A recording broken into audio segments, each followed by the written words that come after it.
Obviously, David was out there today. I'm just wondering, in terms of what you hope his impact can be on the team, and I'm not just talking what he's going to do during games, but just being an older guy and fitting in with his experience. Well, if we, the hope part, if we summed it up in one word, is positive. We hope it's going to be a real positive experience for him and for our group and our team. But I think that he's a player that has played a lot of games in an environment that can be stressful, fishbowl type environment. He's been in the playoffs and had some success and failed as a team, not as an individual.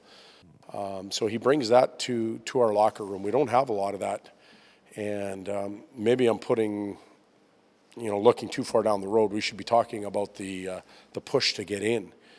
And we need him for that as well. And then he's a utility guy up front. He has the ability to play different special teams and play that center ice role. He in the past he's been successful in the face-off circle. He hasn't had as many goes at it this year. But I think once he feels comfortable and he gets to know his surroundings, his teammates, more about that experience will come out. And we'll be able to ask him questions as well. How did you handle this situation in Montreal? What did you guys do here? Because it's new for everybody. One of the things that you've continued to do is to move center to the wing and play him with Connor. You've gone back and forth a few times. But with David there now, and Peter said he views him as a third-line center, do you think that option will be more consistent, more comfortable for you to not feel like you need to get away from it for other reasons? Well, it gives us that luxury, whether we use it all the time or not. Having, and again, it'll depend on David's play and others, having a little more depth down the middle allows us to choose to keep Leon up there. But if that line isn't going well, if our group isn't going well, if a team is shutting down a group of players, well, then Leon's going to go somewhere else and try and get a line going. That's really what we're looking for. We're not just looking to keep Connor and Leon together all the time. We're looking for success.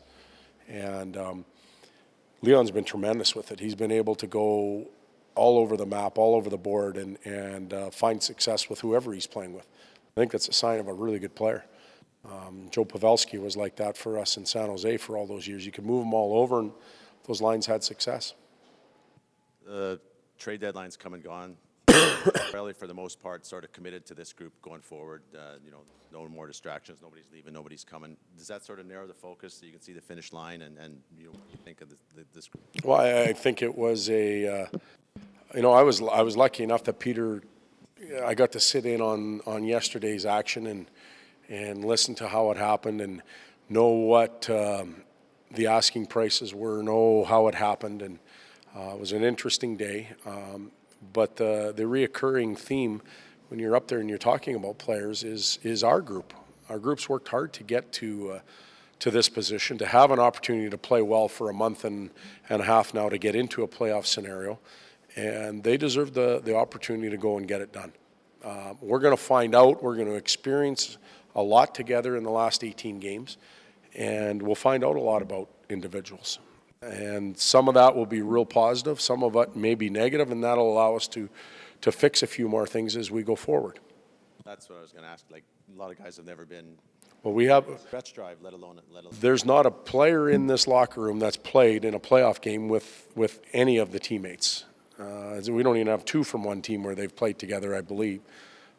So this is a brand new, clean experience for everybody. The teams that make the playoffs, there's 14, 15 guys that come back the next year, and they've experienced it already. Management, coaches, they've been able to go through it and see who really plays well and responds well, who doesn't show up, maybe who's intimidated for whatever factor in a playoff run, and they can make adjustments and changes. We're hoping that we get to experience that. We will experience it on the push to the playoffs, and we're hoping to take it further and get in and have a chance to evaluate. Can you maybe speak to Jordan Eberle specifically in that regard? Like I think Peter said yesterday, his game's come around. He's seen a different level of compete in Jordan. As you head down this stretch drive, do you think there's a different level that Jordan can get to or can Be maybe a little more consistent in showing? Well, you're talking about a specific individual, and I would say yes to that. I would answer that question, yes, but I generalize it as a group. I think that you have to get to a different level. Everybody has to get a little bit sharper, a little bit quicker, a little bit smarter, a little more detailed as the games dwindle and you get closer. And that's not just Jordan, that's everybody. And again, clean slate, we're figuring everything out as we go.